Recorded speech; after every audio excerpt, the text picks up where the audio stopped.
반갑습니다. 최혜성 목사입니다. 유튜브로 성경 공부를 하는 시대가 되었어요. 저는 생각해보건데 바울 사도가 오늘날 활동했다면 유튜브랑 줌을 이용해서 하지 않았을까 이렇게 생각을 해봅니다. 여러분 그만큼 말씀 공부에 좋은 도구로 생각하시고 많은 은혜의 채널이 될 수 있기를 바랍니다. 저는 8주간 이 10계명을 다루려고 합니다. 한 과정당 한 15분 정도의 길지 않는 시간에 좀 핵심적인 가치를 해설해 보려고 하고 있고요. 여러분 끝까지 잘 들어주시고 그 마지막에 질문에 대한 답으로 한 주 과정을 마치는 걸로 하겠습니다. 자, 오늘은 10계명 첫 강의 1, 2계명을 좀 합쳐서 진행하도록 할게요. 자, 1계명 너는 나 외에 다른 신들을 두지 말라.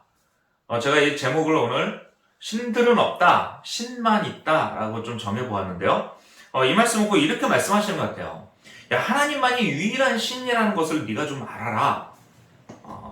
저는 이 1계명을 좀 존재론적으로 초점을 잡고 설명드리겠습니다. 여러분, 하나님은 존재할까요? 만약 존재한다면 우리 그 하나님을 어떻게 알 수 있을까요? 제가 이 청년 때 이탈리아 여행을 하면서 바티칸 미술관을 가본 적이 있어요. 그때 가이드가 이런 얘기를 해주더라고요. 15세기, 16세기의 이탈리아에는 신이 있는 게 당연한 전제였대요. 그러니까 기본적인 사람들의 생각이 신은 당연히 있다.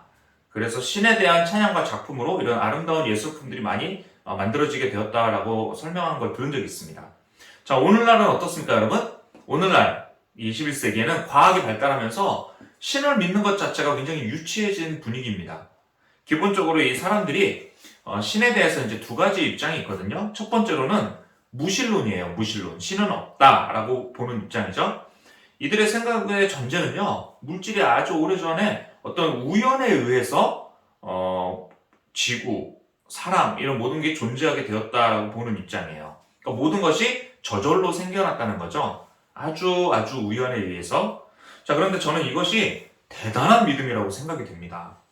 예를 들면 좀 이런 거예요. 이 바닷속에 철 성분들이 있는데 이게 원소보다 무거우니까 가라앉겠죠? 가라앉아서 철끼리 막 뭉쳐서 큰 어떤 철판 덩어리가 되고 여러 현상에 의해서 정확히 10cm씩 정교하게 구멍이 뚫리게 되고 그곳에 풍화작용에 의해서 만들어진 나사들이 탁탁탁 맞아서 끼어들어가게 되고 그래서 언젠가 엔진이 만들어지고 또 이런저런 작용에 의해서 조종대가 만들어지고 몸통이 점점 탁탁탁 철판들이 와서 붙게 되고 수세기가 진화해서 잠수함이 되었다라고 말을 한다면 여러분 누가 믿을 수 있겠습니까? 제가 볼 때 이 진화론을 믿는다는 것은 신을 믿는 것보다 더 큰 믿음을 요구하고 있는 것 같아요. 정상적인 사고가 가능한 사람이라면 이 잠수함이 우연히 만들어졌다는 것을 믿을 사람이 없겠죠. 그럼 잠수함보다 여러분 몇천 배, 몇억 배 더 복잡한 구조를 지닌 이 인간, 이 생명체인 인간이 우연히 만들어졌을까요? 여러분, 인간의 혈관을 쫙 다 펴보면요 12만 킬로미터라고나 합니다. 그리고 세포 조직은요 60조 개의 세포 조직으로 구성이 되어 있고요. 인간의 설계도도 발견했죠. DNA를 발견했습니다. 인간의 설계도도 있습니다. 그래서 여러분 성경에서는 만물을 설계하고 만드신 분이 있다라고 선포하고 있어요. 히브리서 3장 4절 말씀을 보시면 집마다 지은 이가 있으니 만물을 지으신 이는 하나님이시라. 자, 두 번째로는 이제 유실론입니다. 유실론, 신은 있다라고 보는 입장이에요. 자, 우리가 경험하는 이 세상은 신에 의해서 질서 있게 창조되었고 인간도 그 중에 하나라는 그 입장이죠. 이 세상 만물이 우연히 존재하게 된 것이 아니라 인격적인 존재가 특별한 의도와 계획을 가지고 만들었다라고 보는 관점입니다. 자, 물론 유신론의 입장에서도 문제가 좀 하나 있어요. 현재 지구상에는요 수만 가지의 종교가 있고 제각기 자기 종교에 참신이 있다고 주장하기 때문에 우리는 어느 종교에서 참신을 만날 수 있을까? 참 난감한 문제가 생깁니다. 자, 이 난감함에 대해서 하나님은 소통을 말씀하고 있거든요. 그러니까 이 유신론적인 입장들을 가르는 중요한 축이 바로 소통입니다. 그러니까 유신론도 이 두 가지로 분류하면 소통하는 신과 소통하지 않는 신이 있어요. 그래서 전 세계 수천만 개의 종교 가운데 대부분은 인간 쪽에서 이렇게 진리를 알아가기 위해서 애쓰고 힘써야 되거든요. 이 동양 철학이나 불교, 도가 등등이 다 그렇습니다. 그런데 여러분 우리 기독교, 오직 기독교만이 하나님께서 인간을 찾아오셨다고 말씀하고 있습니다. 자, 이 소통이 있었기 때문에 인간이 하나님에게 반응할 수 있었습니다. 이것이 기독교의 핵심 전제로 다른 종교와는 좀 다른 점이에요. 자, 그렇다면 이 하나님께서 우리와 어떻게 소통을 하셨는가? 바로 성경이라는 미디어입니다.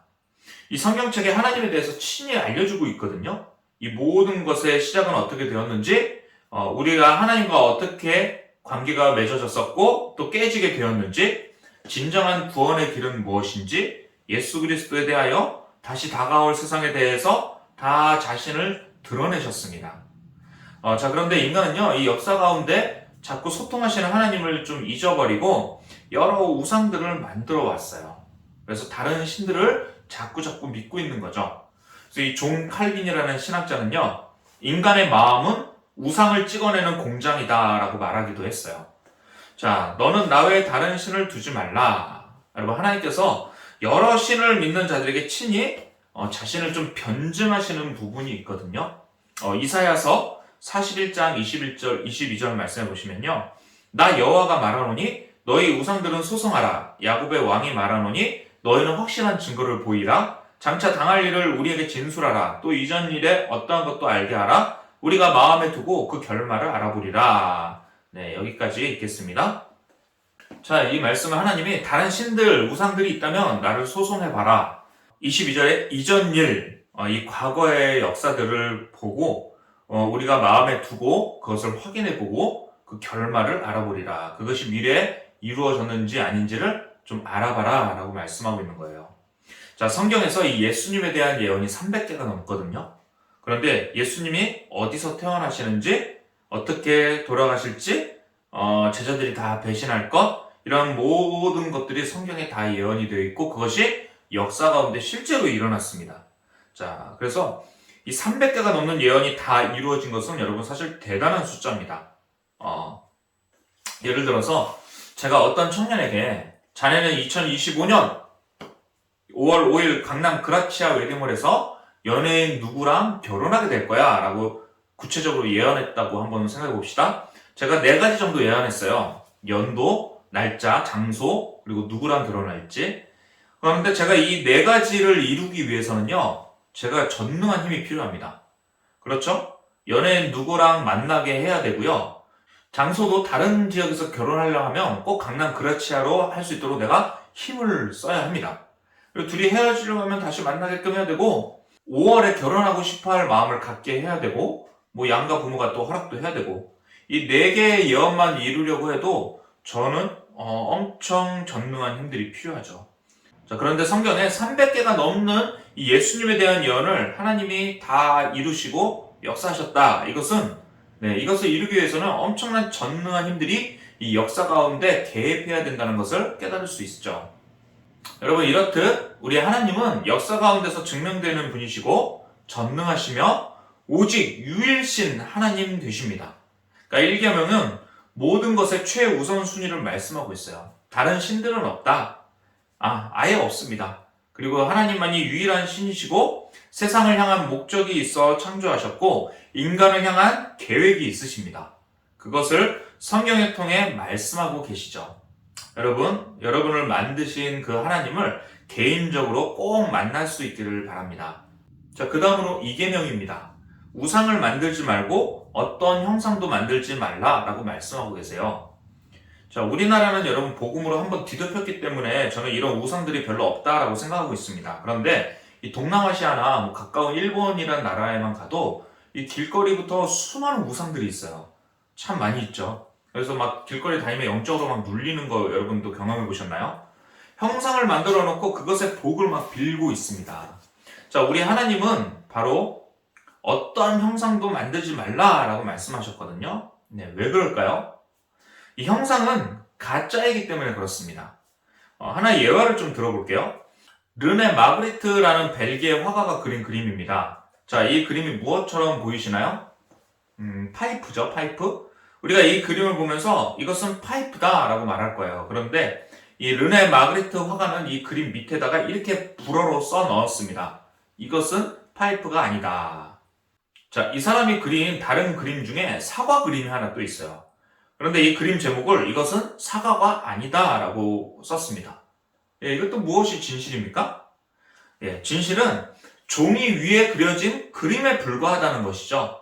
그래서 이 그림으로는 사과를 먹을 수가 없기 때문에 사과가 아니란 것이다 라는 어떤 철학적인 의미가 담겨 있는 것입니다.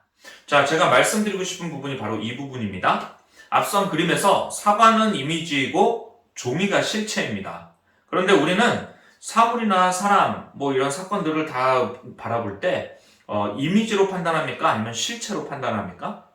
네, 대부분은 이미지로 그 사물을 판단합니다. 어떤 사람을 처음 만났을 때 보통 그 실체에는 별 관심을 두지 않고 흔히 첫인상이다 라는 이미지로 판단하는 오류를 범하기도 하죠. 자, 오늘날 블로그나 이 카카오톡 또 메신저들을 할 때 이 자신의 사진들을 막 올리는데 컴퓨터가 이제 많이 발달해서 굉장히 많은 보정들이 이루어집니다. 그래서 굉장히 예쁜데 소개팅으로 이제 직접 만나보면 좀 아니신 경우가 간혹 있어요. 여러분, 하나님에 대해서도 마찬가지입니다. 하나님의 실체는 너무나 크고 깊고 무궁하며 전능하신 하나님이세요. 그런데 우리가 어느덧 이 하나님에 대한 이미지를 만들어냅니다.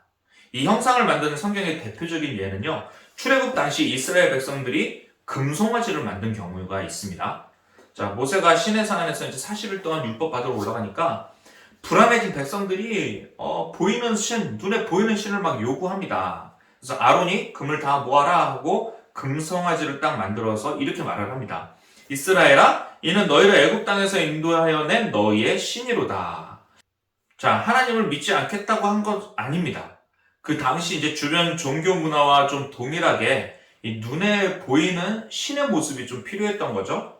그래서 이것이 뭐냐면 하나님을 형상으로 만들어 놓으면 뭔가 내 눈에 보이기 때문에 형상을 만들면 우리의 손에 잡을 수 있고 내 마음대로 내가 예배를 드리고 싶을 때 예배 드리고 내가 섬기고 싶을 때 섬길 수 있는 이 마음 때문이죠. 자, 그래서 하나님을 형상으로 만들어 섬기면 안 된다. 왜냐? 그것은 만들어낸 가짜의 이미지일 뿐이기 때문입니다. 진짜 실체는 하나님의 본질과 그 실체는 너무나도 깊고 무궁하기 때문에 우리가 다 알 수가 없죠. 자, 그런데 성경에 의하면 하나님께서는 이미 하나님의 형상으로 만들어 놓은 존재가 있음을 말씀하고 있어요. 바로 사람입니다. 창세기 1장 26절 말씀해 보시면 하나님이 이르시되 우리의 형상을 따라 우리의 모양대로 우리가 사람을 만들고 라고 말씀하고 있거든요. 그러니까 우리가 하나님의 대리자로서 살아가는 거예요. 그러니까 세상이 우리의 모습을 통해서 하나님을 볼 수 있어야 합니다. 그러니까 우리 안에서 사람들이 하나님을 만나고 우리 안에서 사람들이 하나님의 말씀을 듣게 되고 우리 안에서 사람들이 하나님의 사랑을 경험하도록 해야 합니다.